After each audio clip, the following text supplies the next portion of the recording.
안녕하세요. 한사영입니다. 오늘은 지난 영상에 이어 공부의 종류에 대해 이야기를 해볼까 합니다.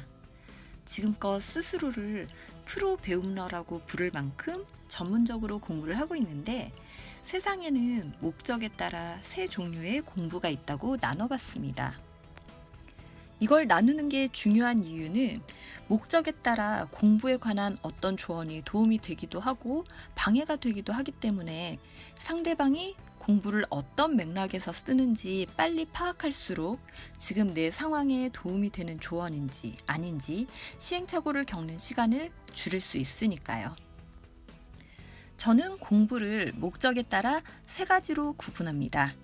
답을 익히는 공부, 답을 찾는 공부, 질문을 만드는 공부입니다. 답을 익히는 공부는 이미 나와 있는 답을 익히는 경우에 해당하고 우리가 살면서 시험으로 얻을 수 있는 세상과 관련된 공부입니다.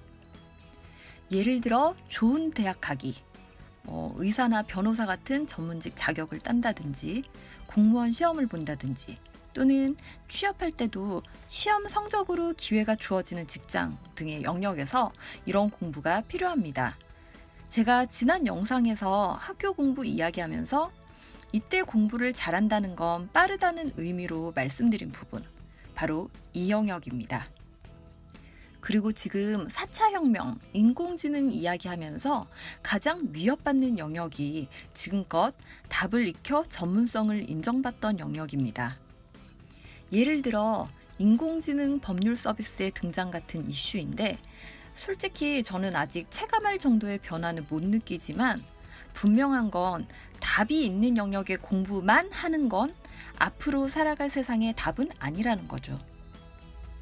이번에는 답을 찾는 공부입니다. 소위 말해 창의적인 기질이 많이 발휘되는 영역에서 이런 공부를 대하기 쉽습니다. 예를 들어 광고, 브랜딩, 디자인 같은 영역에서 일을 한다면 답을 찾는 공부를 끊임없이 해야겠죠. 또는 직장 생활하면서 끊임없이 해결해야 될 문제들, 이 역시 답을 찾는 공부의 영역입니다. 또한 질문을 만드는 공부도 있습니다.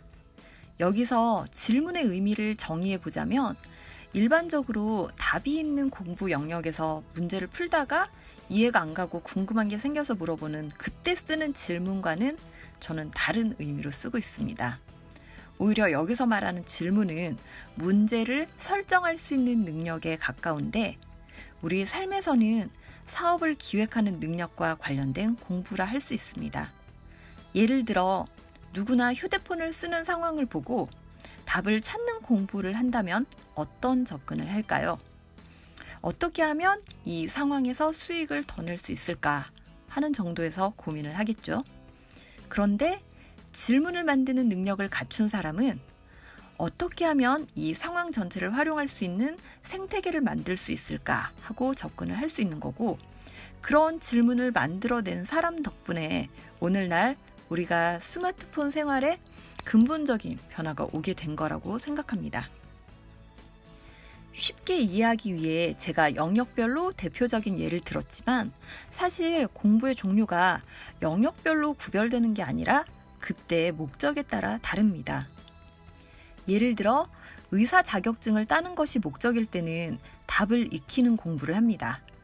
근데 막상 자격증을 따고 나서 실제로 임상에서 뛰어난 전문가가 되기 위해서는 답을 찾는 공부를 하게 됩니다.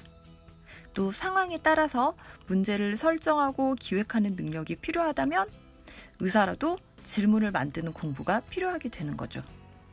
뛰어난 디자이너도 마찬가지입니다. 기본적인 지식, 스킬을 갖추기 위해서는 답이 있는 공부가 필요할 때도 있고 또 실제 실무에서 더 나은 답을 찾기 위한 공부를 해야 할 때도 있고 경우에 따라서는 질문을 만드는 능력이 필요할 때도 있습니다. 다만 답을 익히는 공부, 답을 찾는 공부, 질문을 만드는 공부의 효율적인 접근법이 다르다는 얘기를 하고 싶습니다. 답을 익히는 공부야 기존의 학습법 관련해서 수많은 조언들이 있으니 그런 것들을 주로 살펴보고 내게 맞는 스타일을 찾으면 되는데 문제는 답을 찾는 공부와 질문을 만드는 공부입니다. 왜냐하면 둘 다 근본적으로 교육을 통해 건네받을 답이 없기 때문에 스스로 해결해야 하니까요. 물론 스스로 답을 만드는 것보다 효율적이라고 생각이 들 경우에는 전문 컨설팅처럼 남의 지혜를 비용을 들여서 사는 방법도 있지만, 그렇지 않다면 누군가 답을 주는 게 아니고 스스로 만들어야 합니다. 이때 답을 찾는 공부와 질문을 만드는 공부는 다르게 접근하는 게 효율적입니다. 답을 찾는 공부에서는 소위 말하는 집단지성이 힘을 발휘합니다. 물론 집단지성에서 가장 우려되는 부분이 전문성이나 정확도가 떨어지지 않느냐 하는 부분인데, 지금껏 살펴봤듯이 어느 정도 양이 모이면 스스로 자정작용도 보여주고 있습니다. 그런데 질문을 만드는 공부는 많은 사람들이 모인다고 해결되지 않습니다. 스스로 문제를 설정할 수 있는 수준의 아이디어는 고도의 몰입을 통해 고민을 거쳐서 나오는 거니까요. 물론 그 사람이 이전에 답을 익히는 공부 또는 답을 찾는 공부 등을 통해서 어떤 인풋을 갖고 있었느냐에 따라 떠올릴 수 있는 아이디어의 질도 달라지겠지만요. 제가 오늘 말한 답을 찾는 공부와 질문을 만드는 공부는 소위 말하는 창의성의 영역입니다.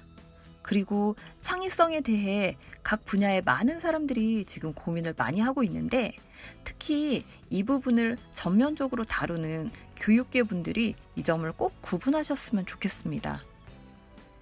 현재 교육계의 큰 관심 중 하나가 스마트 러닝이나 협력학습 쪽인데, 창의성 교육을 고민하면서 무조건적인 협력학습은 독이 될 수도 있으니까요. 프로젝트의 종류나 개인의 성향을 잘 살펴서 집단지성이 잘 작용할 수 있는 환경 또는 몰입에 더 도움이 되는 환경 등을 세심하게 고민하는 교육이 더 나오면 좋겠습니다. 오늘은 여기까지 마무리하고 저는 다음에 다른 영상으로 찾아올게요. 감사합니다.